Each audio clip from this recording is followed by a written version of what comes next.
Hello दोस्तों, नमस्कार। आप लोगों का ऑल इंडिया स्टडी में स्वागत है। आइए आज हम मैथ का प्रैक्टिस सेट करेंगे। आज का प्रैक्टिस सेट नंबर 2 है, जो बहुत महत्वपूर्ण टॉपिक है। यहाँ से जो प्रैक्टिस सेट करा रहे हैं ना, हर प्रैक्टिस सेट से 1 से 2 क्वेश्चन पूछे जाएंगे 100% गारंटी के साथ। तो पूरा वीडियो देखिएगा। जो भी नहीं समझ में आएगा आप लोग कमेंट बॉक्स में बताइएगा, हम उसको अगली क्लास में पूरा बेहतर तरीके से समझा करके आपको सामने प्रोवाइड कराएंगे, ठीक है ना। तो आइए देखते हैं प्रश्न नंबर 1।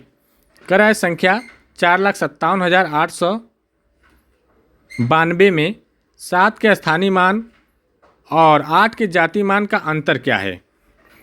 तो देखिए, स्थानीय मान निकाला कैसे जाता है। जब कक्षा 1, 2, 3 में आप लोग रहे होंगे, 3, 4 में, तो स्थानीय मान निकालने का तरीका बता दे रहा हूँ। लिखते थे 4, 5, 7, 8, 9, 2। तो ऐसे निकालते थे। याद आया। तो ये कितने नंबर पर है? 7 का पूछ रहा है, तो हम 7 का इसी निकालेंगे। 7 लिखेंगे। कितने नंबर पर है? 1, 2, 3। तो क्या करेंगे, इसमें 1 लिख करके 3 जीरो से गुणा कर देंगे। तो ये आ जाएगा हमारा 7,000। ठीक। और कह रहा है कि जाति मान, 8 का जाति मान, 8 का जाति मान, ठीक ना। तो देखिए 8 का जाति मान क्या होता है, वही संख्या हो जाएगी, ठीक ना। तो दोनों का अंतर पूछ रहा है। 7,000 में अगर हम 8, अंतर का मतलब होता है घटाना, ठीक ना। घटा देंगे तो ये 2 आएगा, और यहाँ पर 9 बचेगा, और यहाँ पर भी 9 बचेगा, और यहाँ पर 6 बचेगा, ठीक ना। तो इसका सही आंसर क्या हो जाएगा हमारा? देखिए ऑप्शन नंबर कौन सा होगा, देखिए बी वाला, ठीक ना। तो ऑप्शन नंबर बी करेक्ट हो जाएगा। ठीक।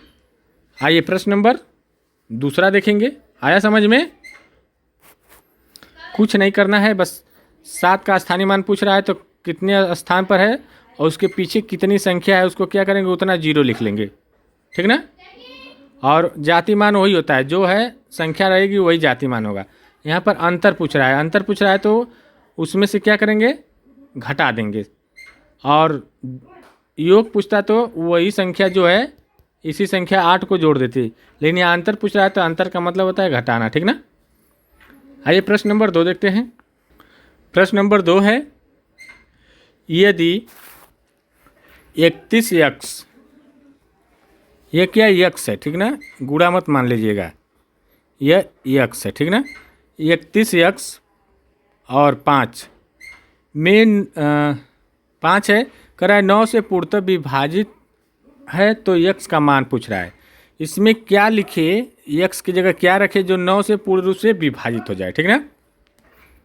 तो आइए जोड़ लेते हैं इसको। 3 + 1 + यक्स + 5, तो 3, 1, 4 और 9, ये 9 हो गया, प्लस यक्स। यहाँ पर ऑप्शन में अगर 0 रहता तो 0 रख देते तो भी 9 से कट जाता, ठीक ना। तो यहाँ पर क्या रखेंगे कि जो 9 से कट जाएगा। जोड़ने पर जो आ जाएगा ना, अगर 18 आ जाएगा तो ये कट जाएगा। तो यक्स की जगह हम 9 रख दें, तो 9 + 9, तो यह 18 हो जाएगा। अब हम यहाँ पर अगर रख देते हैं ऐसे करके, 3, 1, 9, 5। अब इसको हम 9 से काटेंगे तो यह आसानी से कट जाएगा, पूरा कट जाएगा, ठीक ना। तो इसका सही आंसर क्या हो जाएगा, 9। ठीक। आया समझ में? नहीं आया फिर से बता दे। ठीक है, चलिए फिर से बता देते हैं। कह रहा है ना, ये जो संख्या है, ये जो संख्या है 31x और 5, ये संख्या है। यक्स की जगह हम क्या रखें जो 9 से कट जाए, ये संख्या। तो अगर यक्स की जगह हम क्या करेंगे, 9 से काटने के लिए इसको पूरा जोड़ देते हैं, और जो जितना बचेगा उतना और जोड़ देंगे, तो रख देंगे, तो 9 से पूर्ण रूप से विभाजित हो जाएगा। देखिए 3, 3, 1, 4 और 5, 9 हो गया। तो ये हो गया 9, और यहाँ पर अगर 9 रहता तो कट जाता है। पूछने का मतलब यही पूर्णतः विभाजित की बात है। तो प्लस x। अब यहाँ पर हम क्या करेंगे, पूर्ण रूप से विभाजित की बात है तो 9 से काटेंगे तो ये कटेगा नहीं।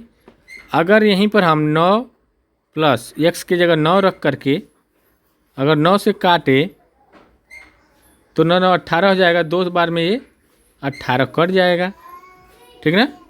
अगर यहाँ पर अगर हम 9 रख लेते हैं तो रख कर देखते हैं कट रहा है क्या।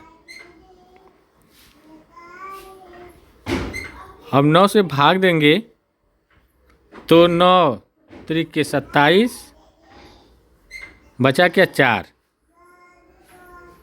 4 बचा, 9 बचे 4 ही बचा है ना, ठीक है। 9 बचे 45, फिर बचा 4, फिर 9 बचे 45, मतलब पूर्णतः कट जा रहा है। तो इसलिए इसका सही आंसर हो जाएगा डी, 9 रखना पड़ेगा, ठीक ना। आइए प्रश्न नंबर 3 देखते हैं।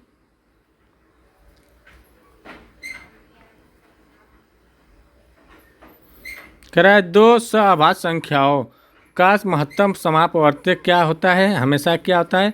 तो देखिए, जो अगर अभाज्य 2 सअभाज्य संख्या रहेगी तो उसका जो महत्तम समापवर्तक है एचसीएफ जो है हमेशा क्या आएगा, मौस हमेशा 1 आएगा, ठीक ना। कैसे, मान लीजिए मान लेते हैं 4 और एक 9, ठीक ना। दोनों अभाज्य संख्या है, सअभाज्य संख्या है, ठीक ना। एक दूसरे से दोनों कटेगी नहीं। तो हम 4 को हम लिख सकते हैं 1 3 से तो कटेगा नहीं, 4 2 से कटेगा और 4, और 9 को हम लिख सकते हैं 1 3 9। तो इसमें जो कॉमन होता है वही अभाज्य म से होता है। तो क्या कॉमन हो रहा है, 1 ना। तो इसलिए इसका सही जवाब हो जाएगा ऑप्शन नंबर बी, ठीक। आइए प्रश्न नंबर 4 देखेंगे। एक वर्गाकार मैदान का परिमाप 40 मीटर है तो उस मैदान का क्षेत्रफल क्या होगा। तो मान लीजिए वर्ग का परिमाप क्या होता है, वर्ग का परिमाप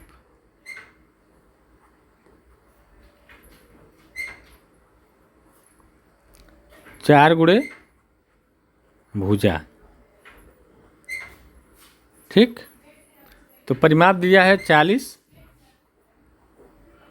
और 4 गुणे भुजा। तो यहाँ से भुजा आ जाएगा हमारा 40/4, ये हो जाएगा 10। अब वर्ग का क्षेत्रफल क्या होता है, भुजा का स्क्वायर होता है, ठीक ना। तो यहाँ पर भुजा कितना है, 10 है, तो 10 का स्क्वायर करेंगे तो 10 गुणे 10, ठीक है। तो यहाँ पर आ जाएगा हमारा 100, ये हमारा आंसर हो जाएगा, ठीक ना। 100 वर्ग meter, option number C correct हो जाएगा, ठीक। आया समझ में। देखिए वर्ग का परिमाप 4 गुणे भुजा होता है, भुजा को ए से बी लिखते हैं। फिर जब भुजा निकल गया तो वर्ग का क्षेत्रफल होता है भुजा का स्क्वायर। तो भुजा का स्क्वायर मतलब जो भुजा है 10 है तो 10 गुणे 10 तो 100 हो जाएगा। आइए प्रश्न नंबर 5 देखते हैं। कह रहा है 0.003 का प्रतिशत रूप में क्या होगा। प्रतिशत में गुणा करने के लिए करने के लिए प्रतिशत में बदलने के लिए बस जो संख्या है उसमें 100 से गुणा कर दीजिए। 0.003 100 से जब गुणा करेंगे हम तो ये आ जाएगा हमारा 2 अंक पर है 2 जीरो, तो 2 जीरो से यहाँ दशमलव आ जाएगा, ठीक ना।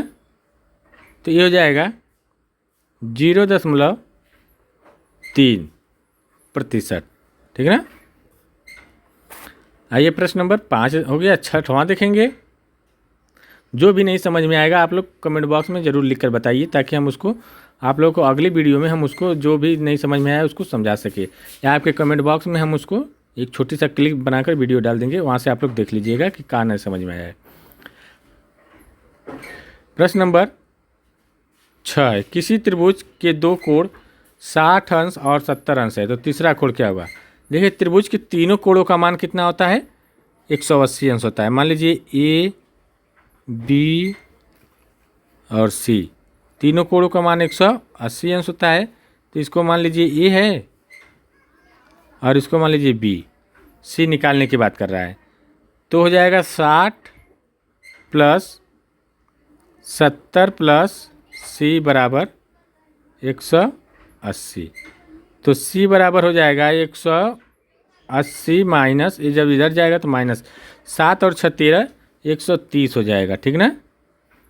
तो सी का मान हमारा आ जाएगा 50 अंश, ठीक। तो इसका सही आंसर हो जाएगा 50 अंश। कौन सा कोड है, न्यून कोड है। ऑप्शन नंबर 1 करेक्ट हो जाएगा। आइए प्रश्न नंबर अगला देख लेते हैं 7। वीडियो को आप लोग लाइक कर दीजिए, शेयर कर दीजिए। कराए गणित सभ्यता और संस्कृति का दर्पण है, यह कथन किसका है। तो देखिए ये बात जो कहने वाले मनोवैज्ञानिक है वह हांग वेन है। कौन है, हांग वेन, ठीक ना।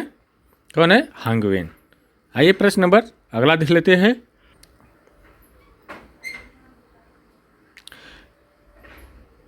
गणित शिक्षण की कौन सी विधि विशिष्ट से समान की ओर अग्रसर होती है। विशिष्ट से समान की ओर मतलब सरल से कठिन की ओर या नियम की ओर, उदाहरण से नियम की ओर, उसी को बोला जाता है विशिष्ट से समान की ओर। उदाहरण से जो नियम की ओर जाती है आगमन विधि में, किसमें, आगमन विधि में जाता है। निगमन विधि में पहले नियम आता है फिर बाद में उदाहरण आता है। इसमें उदाहरण पहले फिर नियम, और निगमन में नियम पहले फिर उदाहरण, उल्टा होता है, ठीक ना। आइए प्रश्न नंबर 9 देखते हैं। एक छात्र को गणितीय संक्रियाओं जैसे जोड़ घटाव और संख्याओं के संप्रत्ययों को समझने में कठिनाई हो रही है, वह किस अक्षमता से ग्रसित हो सकता है। देखिए न जोड़ पा रहा है, न घटा पा रहा है, न समझ पा रहा है, तो इसका मतलब है कि वह कैलकुलेशन नहीं कर पा रहा है। जब कैलकुलेशन नहीं कर पाएगा तो उसका सही आंसर क्या हो जाएगा। एक ऑप्शन है नहीं, छोटा कर दे और दिखा, ठीक है। तो इसका सही आंसर क्या हो जाएगा, डिसकैलकुलिया। कैलकुलिया मतलब कैलकुलेशन, गणित में कैलकुलेशन होता है, ठीक ना। आइए प्रश्न नंबर 10 देखते हैं। क्रय मूल्यांकन की वह प्रक्रिया जो शिक्षण अधिगम प्रक्रिया के दौरान निरंतर चलती रहती है क्या कहलाती है। तो देखिए योगात्मक मूल्यांकन भी है, रचनात्मक या निर्माणात्मक मूल्यांकन सी है, नैदानिक मूल्यांकन, और डी इनमें से कोई नहीं। तो देखिए इसमें क्या होता है कि अगर शिक्षण जो अधिगम की प्रक्रिया के दौरान निरंतर चलता रहता है तो वह कहलाता है रचनात्मक या निर्माणात्मक मूल्यांकन। तो इसका सही आंसर ऑप्शन नंबर बी हो जाएगा, ठीक। आइए प्रश्न नंबर अगला देख लेते हैं। आइए प्रश्न नंबर 11 देखते हैं। ये 11 का रहा है, 2 अंकों की सबसे बड़ी अभाज्य संख्या कौन सी है। सबसे बड़ी पूछ रहा है अभाज्य संख्या, तो 99 तो होगा नहीं। 99 जो 93 होता है यह है, ठीक ना, है। और ये 97 भी है, ये किसी से नहीं कटेगा। 99 तो कटेगा 11 और 3 से, और 101 भी कटेगा। तो इसका सही आंसर क्या हो जाएगा, जो बड़ी पूछ रहा है तो बड़ी इसमें कौन है, ऑप्शन नंबर बी हो जाएगा, ठीक ना। प्रश्न नंबर 12 है, यदि किसी संख्या का 20% 120 है तो उस संख्या का 120% क्या होगा। मान लीजिए संख्या क्या है, x है, x का 20%, 20% जब दिया है तो उसको क्या करेंगे, 100 से भाग कर देते हैं। कितना दिया है, 120। अब यहाँ से 1 0 से 1 0 कट गया, 2 से काटेंगे तो ये आ जाएगा 5।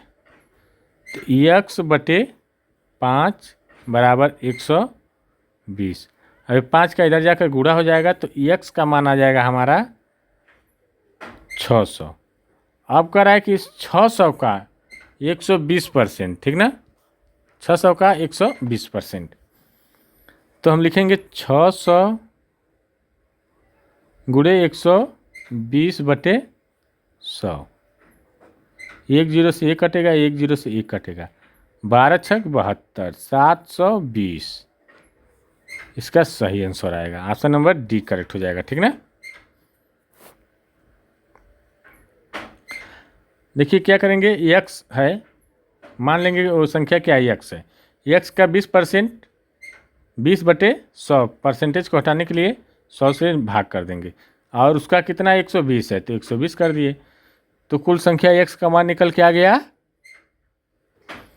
600।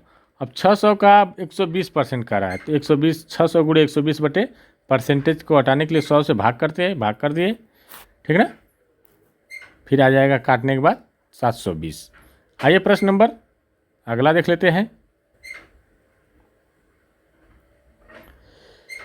दिए गए चित्र में एक वृत्त की त्रिज्या 7 सेमी है, उस वृत्त का परिधि क्या होगा। तो कह रहा है, मान लीजिए एक चित्र हम बना लेते हैं।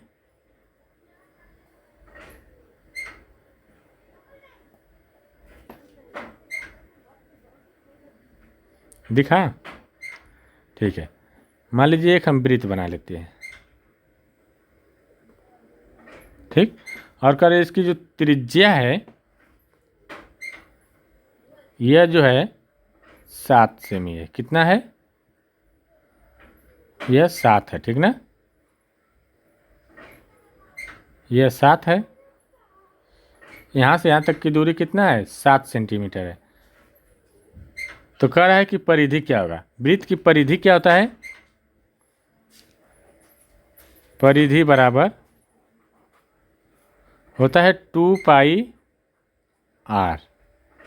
तो 2 हो जाएगा, पाई का मान 22 बटे 7 दिया हुआ है, ठीक ना, तो 22 बटे 7, और r का मान कितना आया है 7, जो त्रिज्या r होती है, ठीक ना। तो ये इसे कट गया, तो 22 दूना के 44 सेंटीमीटर इसकी परिधि होगी। तो ऑप्शन नंबर एक वाला बी वाला करेक्ट हो जाएगा, ठीक ना। आइए प्रश्न नंबर 15 देखते हैं।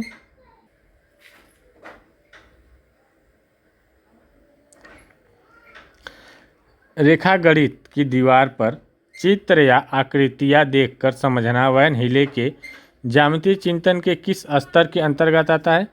चित्र देख करके, चाहे क्या बोला जा रहा है, या आकृति देख करके, तो यह वैन हिले के किस स्तर में आएगा। तो ये देखिए, जब चित्र देख करके या आकृति देख करके बच्चा समझ रहा है, तो इसका मतलब है कि यह वैन हिले के 0 स्तर क्या होगा उसका, 0वां स्तर पे है, ठीक ना। तो ऑप्शन नंबर एक करेक्ट हो जाएगा। चासूच्छीकरण या दृश्यीकरण कहलाते हैं, ठीक ना। आइए प्रश्न नंबर 15 देखेंगे।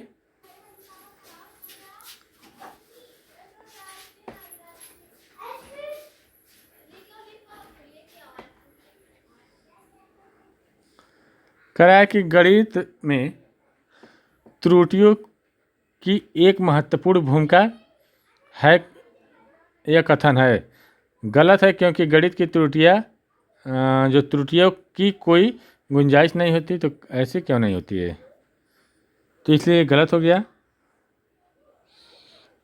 बी है, एक मिनट, तो इसलिए गलत है, बी वाला कह रहा है गलत है क्योंकि यह लापरवाही को दर्शाता है। लापरवाही वाली बात तो एकदम गलत। सही है, क्योंकि ये बोध कराती है कि बच्चे की सोच का विचार प्रक्रिया के किस प्रकार का है। ठीक बात है, ऑप्शन नंबर सी करेक्ट हो जाएगा, क्योंकि वो कह रहा है सही है, सही बात है, जो त्रुटियाँ होती है होता है क्योंकि बच्चे की सोच और प्रक्रिया पर निर्भर करता है, ठीक ना। तो देखिए, आज मैथ का टोटल 15 क्वेश्चन कराए हैं। इसमें से जो भी नहीं समझ में आए आप लोग कमेंट बॉक्स में बताइएगा। अब डेली क्लास मैथ है ना, मैथ की 6 बजे से चलेगी 6:30 बजे तक। उसके बाद 7 बजे 7 बजे जो है वह जो रहेगी या तो हिंदी होगी या तो सीडीपी होगी, दो में से एक ही रहेगी, ठीक ना। और 8 बजे